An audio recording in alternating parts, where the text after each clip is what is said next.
Why do you punish men for being good? So because you did something nice for this woman, you're expecting something romantic or you're expecting her to give up the goodies. That's not a nice guy. They want the security of a good man, but they favor the drama of a toxic man, partially to hide their own toxicity and their own chaos. Who says I don't want a good?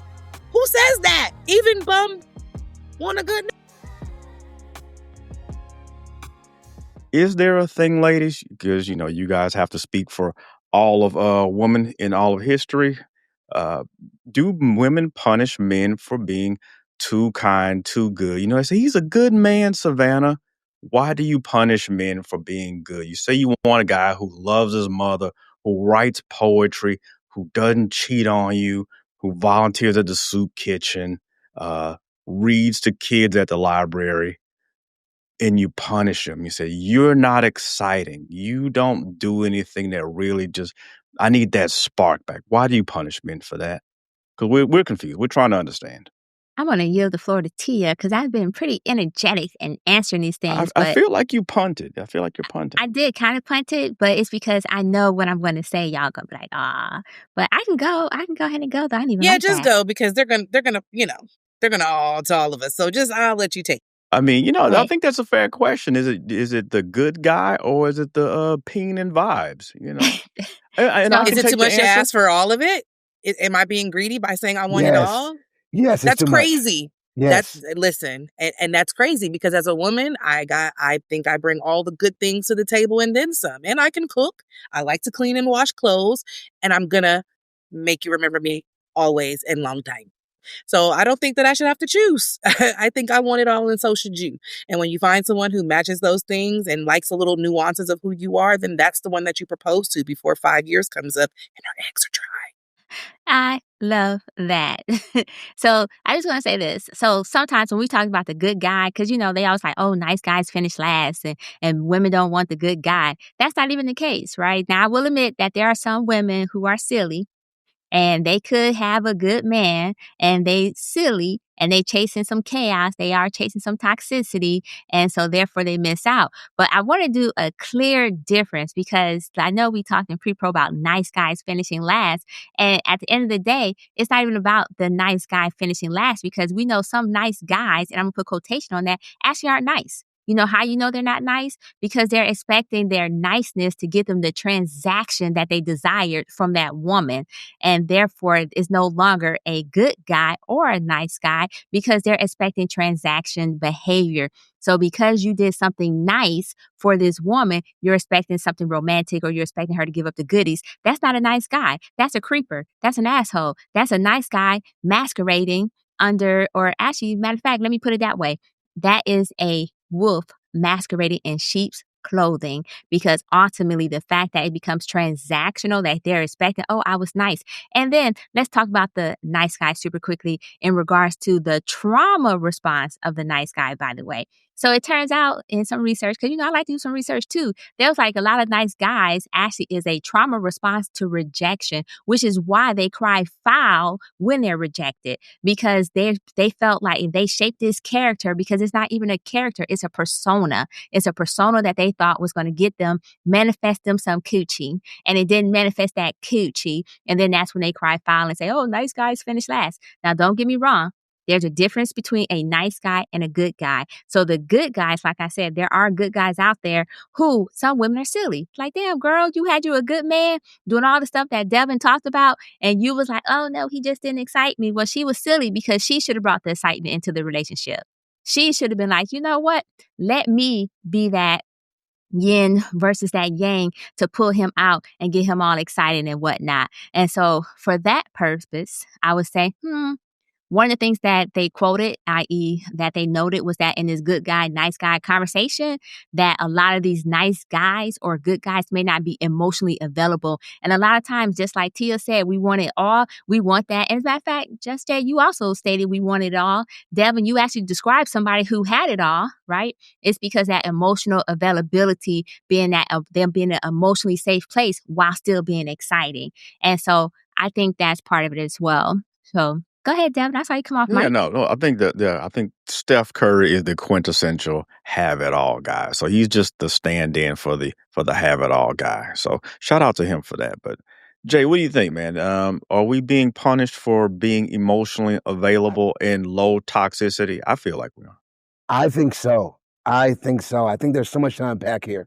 I think first, I think women do favor they want the security of a good man, but they favor the drama of a toxic man, partially to hide their own toxicity and their own chaos. So when things are going weird in their life, they can point to their dude and not realize that they have a good guy who's keeping everything steady and the chaos is just coming from them. I think that's definitely part of it. I think the other part of it is, I think sometimes these nice slash good guys, like you're going to make a distinction, right? Or whatever. I think sometimes they are emotionally unavailable at some point. I think it's because they realize they've been emotionally available to women who did not appreciate that level of vulnerability, that level of transparency. And the women wanted somebody who was going to talk to them crazy, do them dirty. And it was like, I don't know why, I just love him. And that's, you know what I'm saying? It's been that way since some people never grow up. They're like that as kids, they're like that as adults. And to the point, to S&M's point, of if you are doing something, hoping for an outcome, then you're not a nice guy. Then every politician who follows through on their promises and delivers to their constituents is not a good politician, right? Because they're actually doing something for the people that the other people want, so they can get reelected. I mean, isn't that kind of how it works? Then why would this be different from anything else, right? You show up in the way you feel like you need to show up to get the rewards of a person who shows up that way. Come on, y'all. Let's not separate the work from the reward. That's all I'm saying. Good guys are pooped on. Women think they're boring. I had a woman tell me that she didn't want to date me because she felt like I was a school teacher, math and science school teacher, and she told her friends, "Oh my God, I know he's gonna be so boring. It's gonna be so dull dating him." Hey, girl, look, you can think what you want to think. You know what I mean? I know what's happening over here, and I am a good guy, and I'm a nice guy. I'm a nice guy because I choose to be a nice guy. Matter of fact, I'm a good guy because I choose to be a good guy. I can be the other things. Most good guys can. To me, I get mad when they do. And then they dog you out. And then you think, oh, the only bad guys out here. And there's no, because you guys do want it all. You can't accept a man who is just good and stable and just wants to be your peace in the world, right? He's too boring. He's not dynamic enough. You already know what he's going to do, right? No. And part of it, I'm going to say it's not land. This is the most ridiculous reason. Part of it is because when your girls are talking shit about how whack their man is, you want some shit to participate to the story, and you mad you ain't got nothing to say. And that's just pathetic. It's sad. How about you tell your home girl, damn girl, I'm sorry for you. My man's on point. Maybe he could talk to your man. How about that? Let's try that out. Go ahead. Go ahead. I'm done. Yeah, how about that, T? Oh, no. Oh, no, no, no. You will not pass to Devin. After all that misogyny and bullshit you just kicked, please allow me to represent us right quick on Ladies' Night. First of all, using the example of a politician who completes or makes promises that he gives to people and then finally follows through, does that make him a good politician? No, because you know what he probably was 99 fucking times before he did the one thing that he did? He was a fucking liar. That's literally what, I don't even know why you use that example in today's political climate where that I just said is absolutely true on both sides of the fucking pew. But let's be very clear. Politicians are not the good example to say of what a man, how people view men and their experience and whether they're good or not. Because if using your example, I would say, oh, well, that absolutely fits the monolith of the idea of the monolith of women that you think agree with you. But let me say this. Let me put my therapy hat on really quick and take off my urban hat just for a second. In reality, both men and women have flaws, right? We all bring something to the table that could or should be valuable for our partners. If you are willing and wanting to make any dynamic work, you would talk and figure out how to do that. It's not about women don't want a man who would do this, and that's why he had to be emotionally hurt by the woman before. You know, and that's why I keep saying it's like so much smoke and bullshit there. I don't even see the trees on fire because it's like, who hurt you? Like, if that is the framework in which you view women, and if that's the framework in which men view women, then you're already at a disadvantage.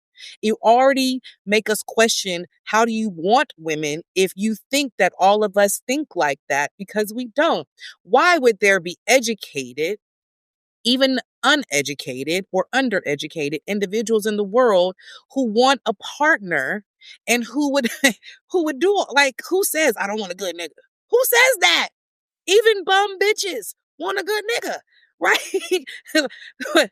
What did Kanye say? Like, hood niggas always want, about Wale, excuse me. A hood nigga always want a college girl. That shit is true. Ask me how I know, right? There's a balance to everything if you can find it. I've had hood dudes who are very good dudes.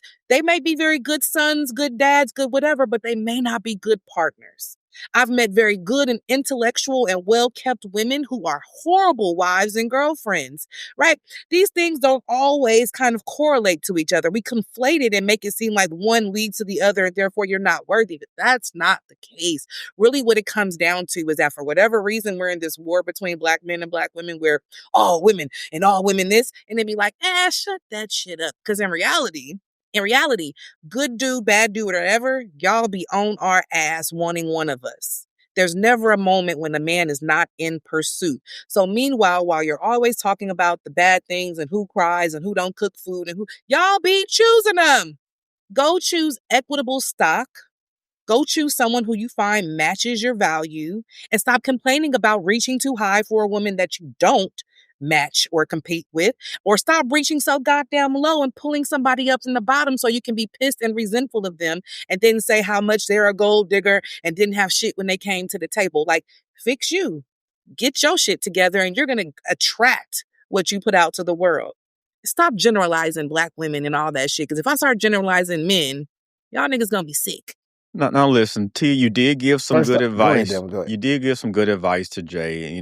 All the guys to stop dealing with the dirty foots. All right, don't deal with those kind of women. But you touched on it, and Jay, you touched on it as well. And we can't gloss over this. I want to go back to it. Jay, you mentioned that you were assumed to be a certain way, or you would not be a certain way because of your profession. Oh, you're a teacher. You're probably going to be boring. You're going to be lame. You're going to like read books, and you probably don't read with your finger. You probably do math in pen. Things like that. Is that are men also punished for that? For being too put together? You got your 401k. You know where your birth certificate is. Um, your parents love each other. Are men also punished for that in relationships as well, for being like, he's too, not even too nice, like you're too perfect, you don't have uh, a missing side tooth, things of that nature. You got all you know where all your documents are. Is that part of what works against guys, quote unquote, good men, nice guys as well? The whole he's a good man Savannah thing. Y'all date women with missing side teeth all the time. So first of all, That's y'all like that's the snaggle because puss. That's what y'all that's a like. plus. First of all, That's a y'all like plus. reaching low because you know why? Broke and dirty be good, and we like it. We like dirty feet flip flops because that's what you like. So let's be very clear about it. No, we don't want any of that. We will take blue collar who's working their way up so we can be millionaires together, though. Yeah, and look, I love my blue collar guys. Shout out to my blue collar guys. The world couldn't work without you. I think what I'm talking about, and Jay, you know this, and T, I think you do too. We're talking about, you got the scammers, the SoundCloud rappers, those guys, the guys who bring your car back on E, because that's exciting. Your car might come back on with a full tank. It might come back on E. We don't know. You just have to find out when you get off from work. Okay, so I just want to answer that question then as well. So I think a lot of this would be solved if people date within their IQ bracket, if they date within their tax bracket, if they date within their financial bracket, which is still a tax bracket. I think all that will be solved when we're talking about good men, nice guys, because sometimes nice guys get mad kudos just for doing the basic towards women, i.e. respecting a woman's right to be a woman, right? And so Then we have the good guy. Like I said, I want to differentiate because of what nice guy could be a straw man. Good guy is something different. So since we're talking about good guys, just date within your tax bracket. Just date within your IQ level. Just date where you get in where you fit in and stop reaching for either the stars or reaching for the gutter, like Tia said. I think that oftentimes we get so caught up in good guys finish last, when in reality, they actually don't finish last because all women want a good guy. Now, don't get me wrong. There are some folks who like toxicity and chaos, and you can find them on the Real Housewives of Anywhere, as well as a couple of Love and Hip Hop, all of the reality shows you can find them, and that's because they're also chasing the dollar. And so, as long as you're not chasing, you find somebody who's not chasing the dollar, and you trying to holler, then look, there you go. You got a love match. You a good guy. You respecting women's rights. You coming with basic human decency. Cool. You got a 401k. Cool. You write poetry in the park, like you mentioned earlier, Delvin. Not every woman want poetry in the park, though. I ain't gonna lie. Some Really? folks don't. Wow. They don't like that. And Damn. so I just want to say, excitement does not necessarily equate to chaos and toxicity automatically. It equates to chemistry. And sometimes men can't tell the difference between chemistry and toxicity or chaos because they assume that they're all one and the same, because sometimes that may show up that way. Like if the woman is constantly nagging you, like, "Oh, I want you to take me out. I want to do this. I want to try something new," and you don't really want to try something new because it's outside your bandwidth, because that's not who you are. Well, take that as an opportunity to try something new. We recently had a whole meeting with the youth about exposure equals experience. You can't have any experience if you don't have the exposure. So together, y'all can experience whatever it is that you feel like she's chasing, because ultimately she wants confidence and chemistry as well as all that other good stuff. So good guys, I rebuke the idea that nice guys finish last, because nice guys may finish last because that's their straw man, but good guys never finish last. They always end up on top, be it when they got all their shit together or while they're building all their shit. They going to end up on top some way, somehow. So I see the side eye, Jay. I see the side eye. I think the person who couldn't believe that you as a teacher was going to be born was bullshit, because you know what? They say the nerds are the freakiest, according to some video I just saw. And as somebody who's attracted to intelligence, I'm just going to say cosign.